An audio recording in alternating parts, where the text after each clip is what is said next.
नमस्कार। हिमाचल दस्तक में एक बार फिर आपका स्वागत है। मैं हूं आपके साथ मस्तराम डलैल। पेश करते हैं हिमाचल प्रदेश की प्रमुख खबरें।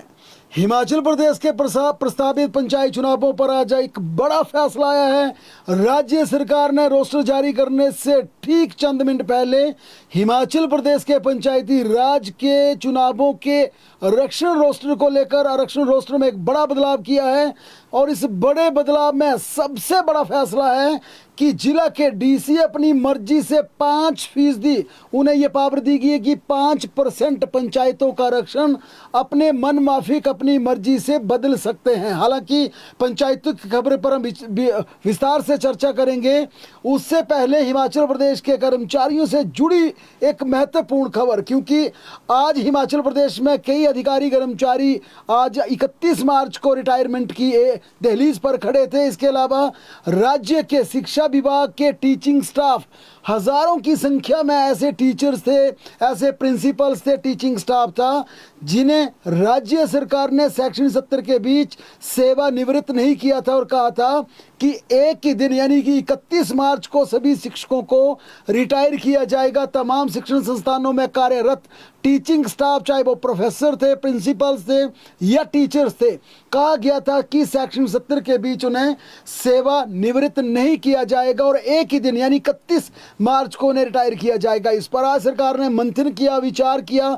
मुख्यमंत्री इस समय भी ठीक 6 बजे उन्होंने शिक्षा विभाग के तमाम अधिकारियों को अपने सरकारी आवास ओकओवर में बुलाया है और इस महत्वपूर्ण इशू पर बैठक चल रही है, जिसमें यह तय किया जा रहा है क्या शिक्षकों को आज रिटायर कर दिया जाए, क्या रीएम्प्लॉयमेंट के मामलों को कंटिन्यूटी में रखा जाए या हिमाचल प्रदेश में रीएम्प्लॉयमेंट की प्रथा को बंद कर दिया जाए, रीएंगेज, रीअपॉइंटमेंट या फिर सेवा विस्तार, इस प्रथा को खत्म कर दिया जाए। पुख्ता सूचना के अनुसार इस बैठक के दौरान मुख्यमंत्री ने साफ कहा है कि जिनकी आज रिटायरमेंट की अंतिम तिथि है 31 मार्च को, जिन भी राज्य के कर्मचारी अधिकारियों ने रिटायर होना है उन्हें रिटायर कर दिया जाएगा। साथ में हालांकि आज एक पोल्यूशन कंट्रोल बोर्ड से जुड़ी आज एक सेवा विस्तार का मामला जरूर हुआ है, लेकिन इसके अलावा मुख्यमंत्री ने साफ सभी प्रशासनिक सचिवों को यह आदेश जारी कर दिए हैं कि 31 मार्च के बाद राज्य में कोई भी सेवा विस्तार का मामला उनके के लिए ना भेजा जाए, कोई रीएम्प्लॉयमेंट नहीं दी जाएगी, री एंगेजमेंट नहीं की जाएगी और ना ही किसी की सेवानिवृत्ति की आयु को बढ़ाया जाएगा। इसके चलते उन्होंने शिक्षा विभाग के सचिव को यह आदेश जारी कर दिए हैं कि राज्य में सभी एजुकेशन डिपार्टमेंट के टीचर्स को, तमाम टीचिंग स्टाफ को आज रिटायर कर दिया जाए, जिन्हें हमने जिनकी सेवाओं को एक्सटेंड किया था, जिन्हें कहा था कि सेक्शन 70 के बीच हम उन्हें रिटायरमेंट नहीं देंगे। साथ में एक बड़ा मामला हिमाचल प्रदेश में पदोन्नत हुए प्रिंसिपल्स की पोस्टिंग को लेकर था।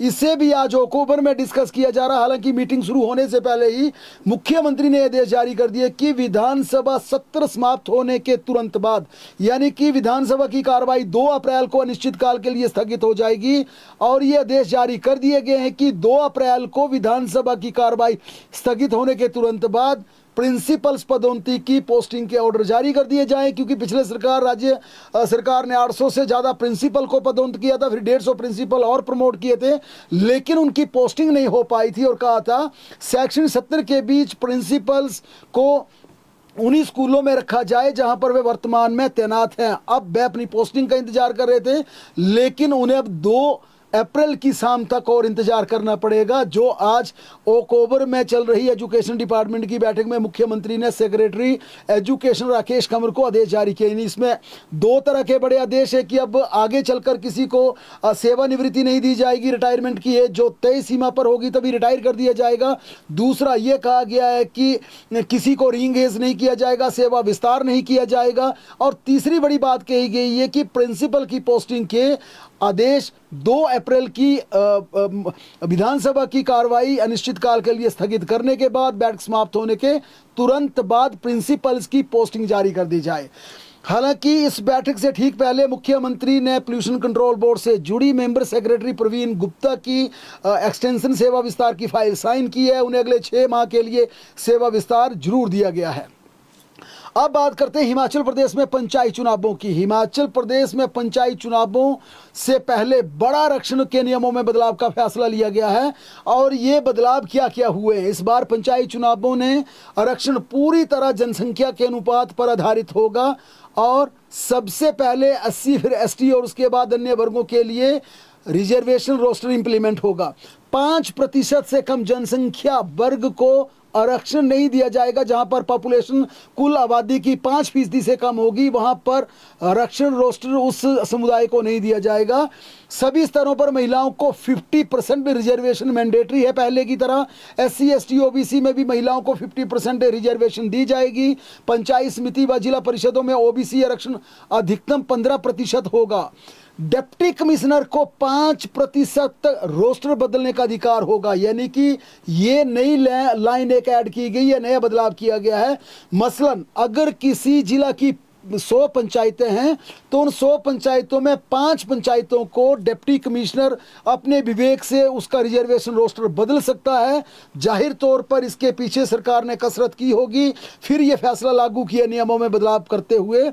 और इसमें साफ कहा है कि ये शक्ति सिर्फ और सिर्फ डिप्टी कमिश्नर की होगी। जिला उपायुक्त, जिला निर्वाचन अधिकारी अपनी शक्तियों का प्रयोग करते हुए 5% आरक्षण रोस्टर में बदलाव कर सकते हैं। यानी जो SC की होगी उसे ST के लिए कर सकते हैं, ST वाली को OBC के लिए कर सकते हैं, OBC को ओपन कर सकते हैं, ओपन को रिजर्व कर सकते हैं।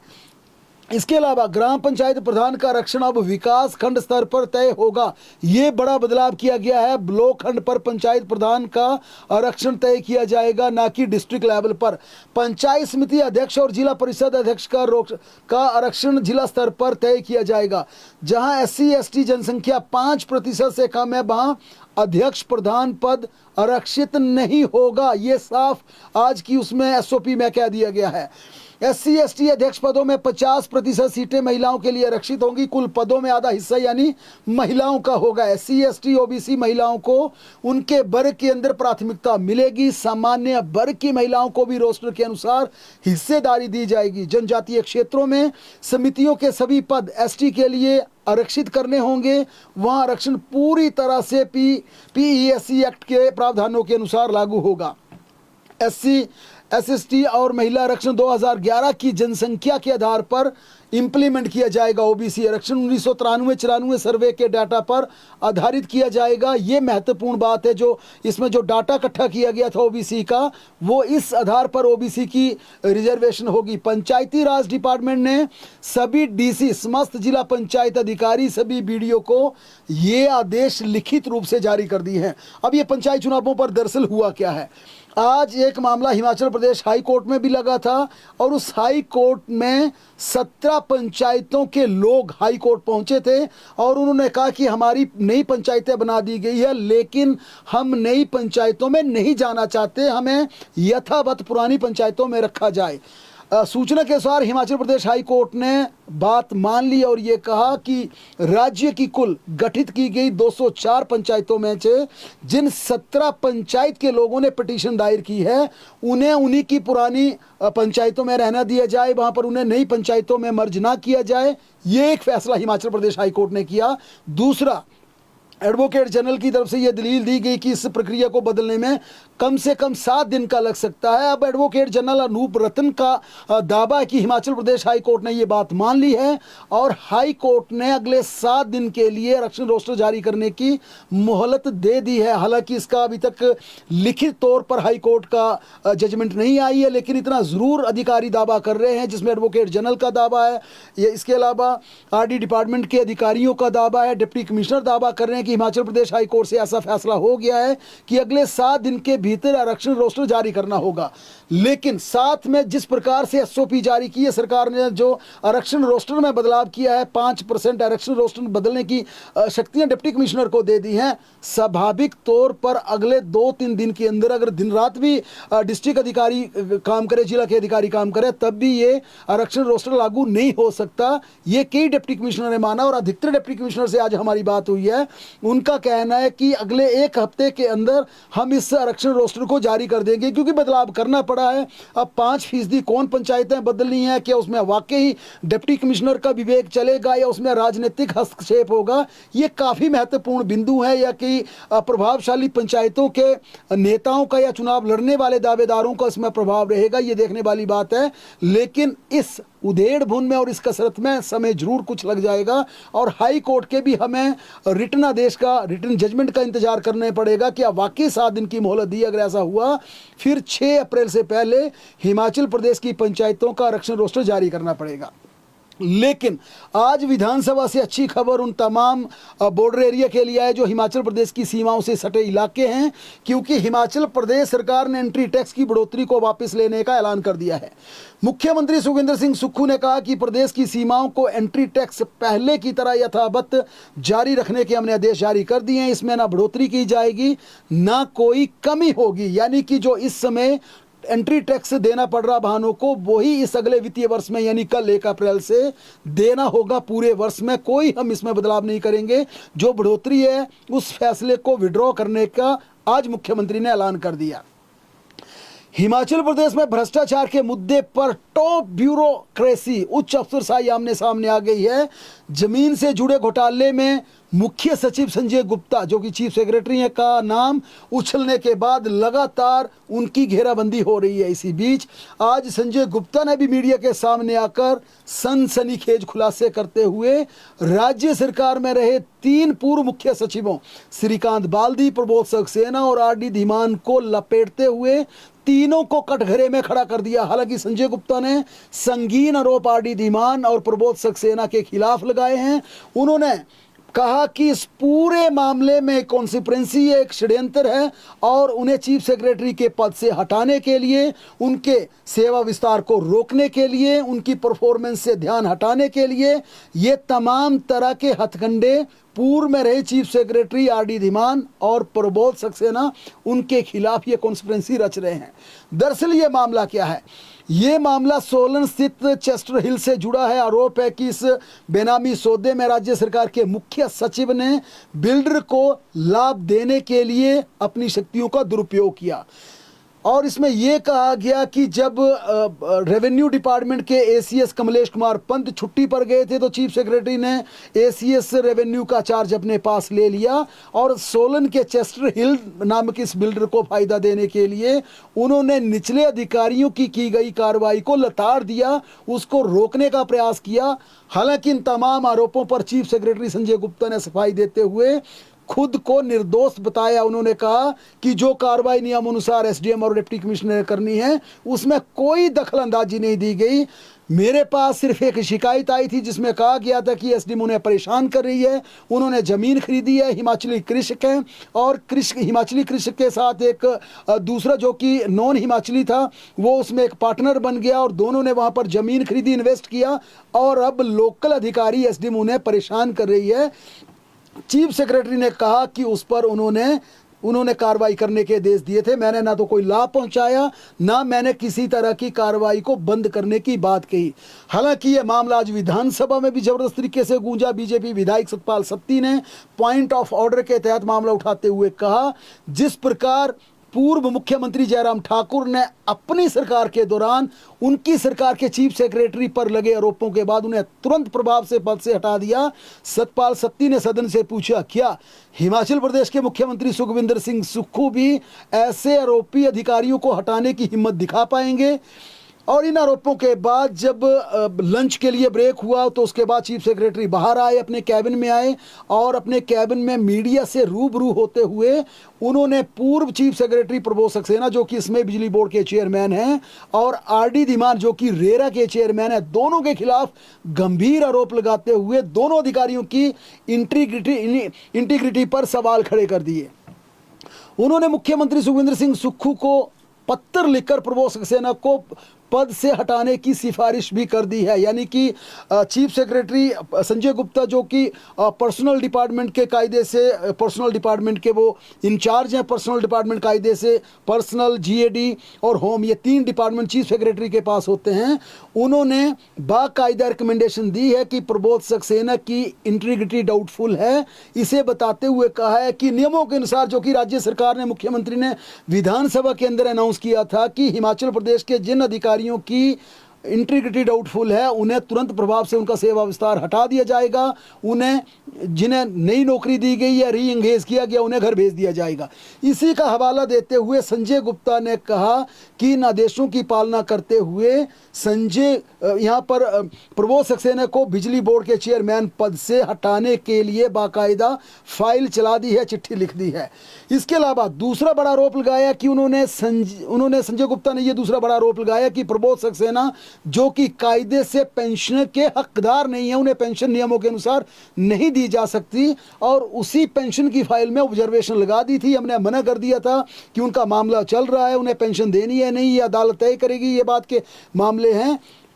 अब संजय गुप्ता का कहना है कि ये 2 बड़े मामले हैं। पहला, जो उन्हें पद से हटाने की चिट्ठी लिखी गई, दूसरा उनकी पेंशन की फाइल को रोक दिया। इन दोनों ही कार्रवाई का बदला लेने के लिए प्रबोध सक्सेना उनके खिलाफ कॉन्स्पिरेसी रच रहे हैं। दूसरे लपेटे में उन्होंने आरडी धीमान लिए, जो कि हिमाचल प्रदेश ऊना से ताल्लुक रखते हैं। उन्होंने कहा कि बिजली बोर्ड में चेयरमैन रहते हुए आरडी धीमान के कार्यकाल में कुछ गड़बड़ियां हुई है। जब जांच पड़ताल की गई तो इसमें बड़े स्तर पर हेरा फेरी उजागर हुई और मामला जांच के लिए विजिलेंस को दिया गया, एफआईआर दर्ज हुई और अब इस मामले में ईडी भी जांच कर रही है।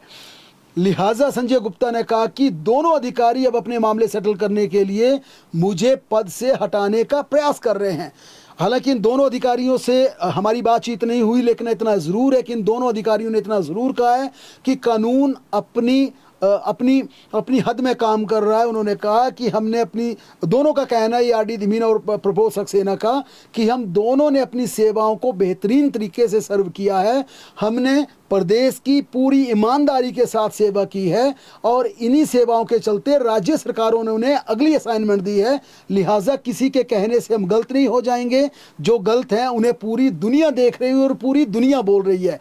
यानी कि उनका साफ साफ कहना है कि मीडिया से हम साफ तौर पर खुले तौर पर वैसे बात नहीं करेंगे जिस प्रकार से संजय गुप्ता कह रहे हैं, लेकिन उन्होंने अपना पक्ष सरकार के पास रख दिया है कि सरकारी एजेंसियां जांच करें, दूध का दूध होगा, पानी का पानी होगा, कौन चोर है कौन साध है ये सब साबित हो जाएगा।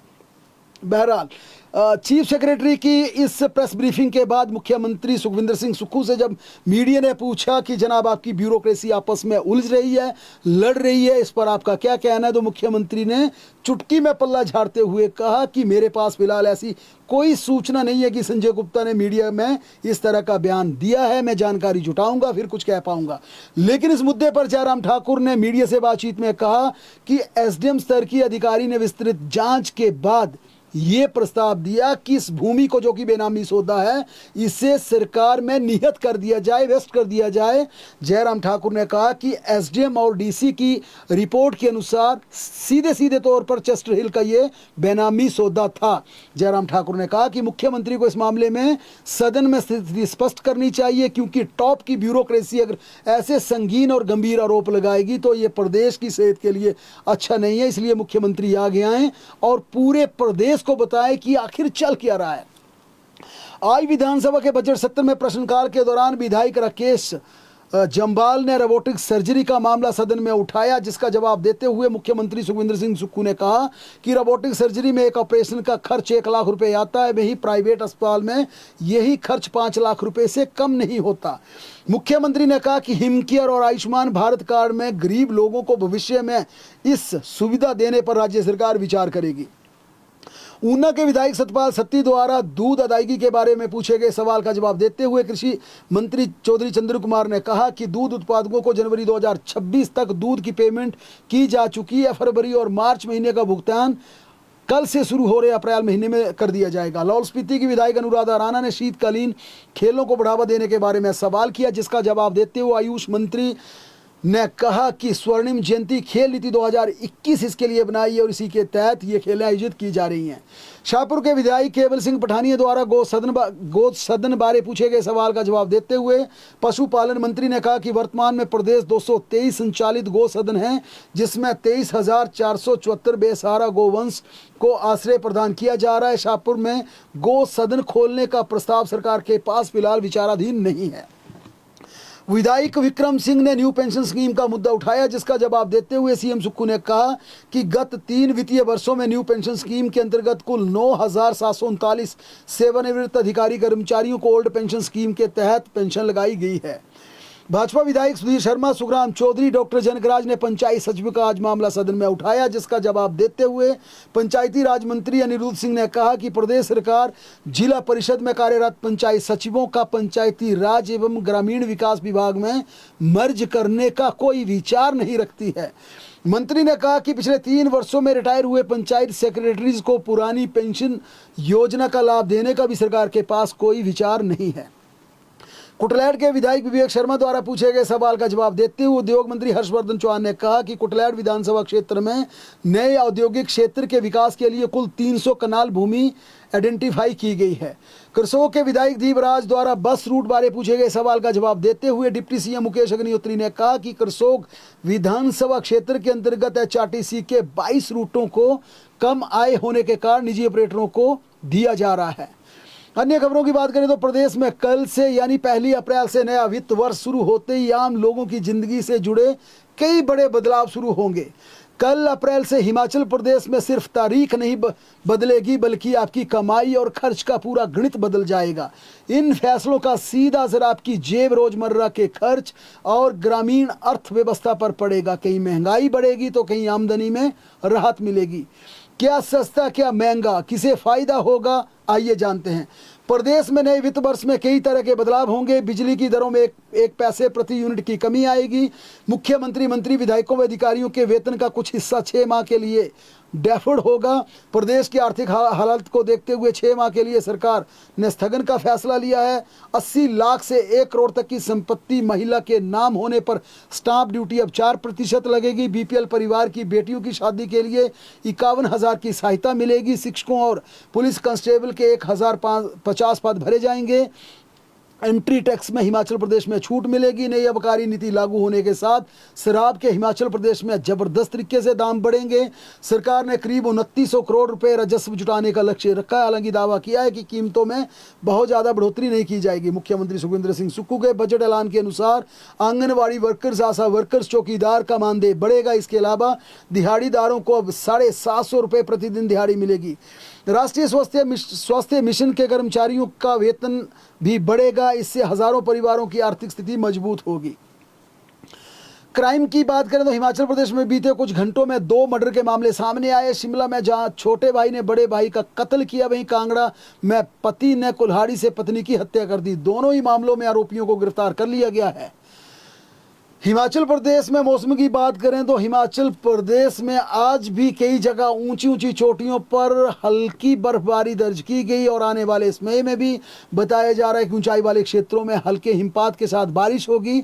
हालांकि अधिकतर निचले क्षेत्रों में मौसम साफ रहने का अनुमान है। बहरहाल प्रदेश की तमाम बड़ी खबरों के लिए जुड़े रहें हमारे साथ, देखते और पढ़ते रहें हिमाचल दस्तक।